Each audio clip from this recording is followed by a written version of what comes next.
I was born in Dallas, Texas, while my dad was in seminary, and I grew up from age 2 in St. Louis.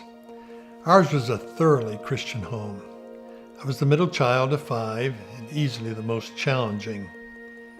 Feeling considerable guilt over my many transgressions, by age 5, I clearly recall confessing my sins at my father's knee and asking Jesus to forgive me.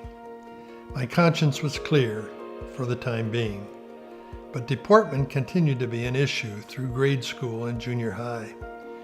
I like to think that was due, at least in part, to a lack of challenge in Webster Grove schools, because once I moved to Clayton High in 9th grade, all the behavioral issues vanished. I had finally found my niche, academics. I was quite adventuresome as a kid and often injured. Thankfully, Mom was a registered nurse, and even though she never worked professionally after her children were born, I provided her with plenty of continuing education, dealing with burns, brain concussions, severed tendons, etc. Our family traveled a fair amount in the United States, as we often accompanied my dad when he spoke at Christian conferences.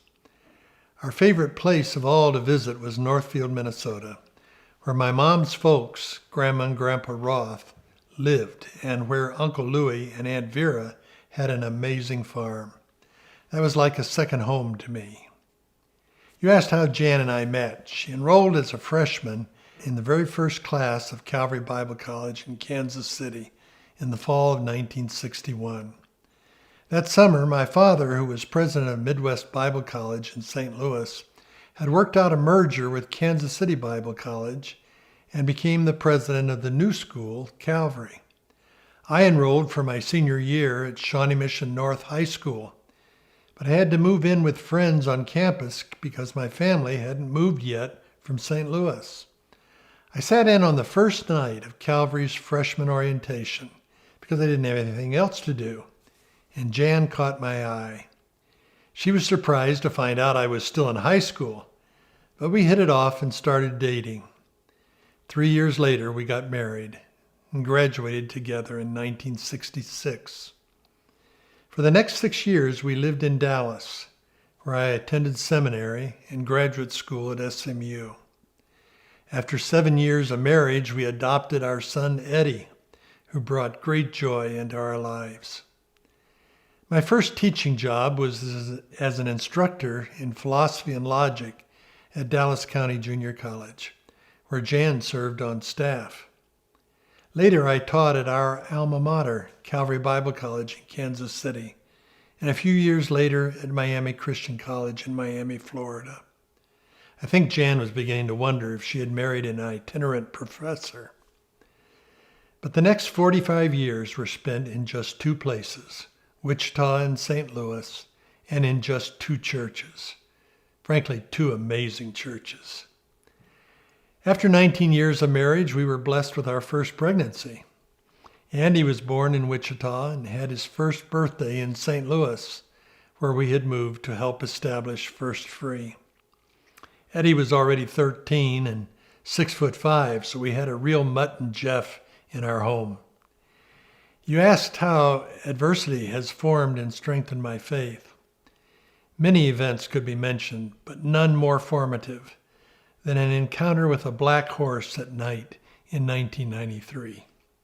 I was driving home from a prayer meeting for flood victims when the horse jumped over a fence and through the windshield of my car, resulting in a demolished car, a dead horse, 4 broken fingers, broken wrist, broken shoulder, another brain concussion, and eventual back surgery and eye surgery.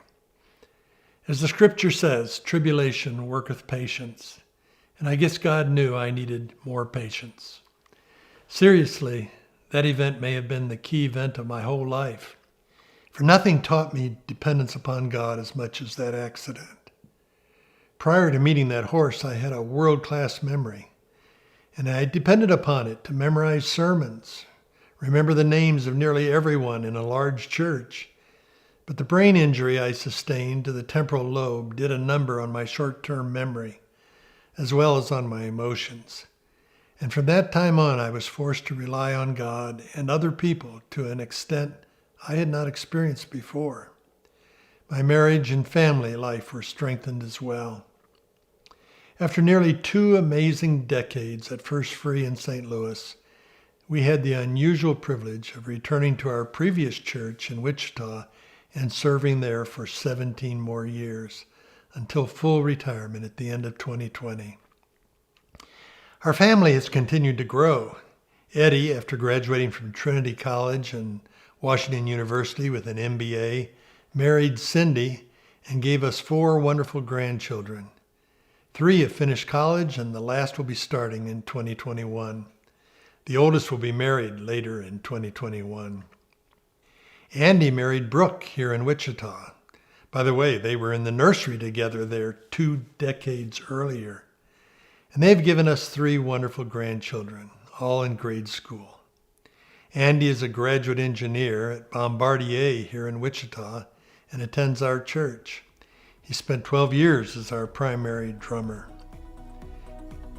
In 2012, Jan and I moved to a 50-acre farm on the outskirts of Wichita, thus fulfilling my dream of being a farmer like Uncle Louie. When I look back over the past 77 years, I realize I have been blessed beyond measure, and I have few regrets beyond my own sin. Thankfully, that has been forgiven by a gracious Savior.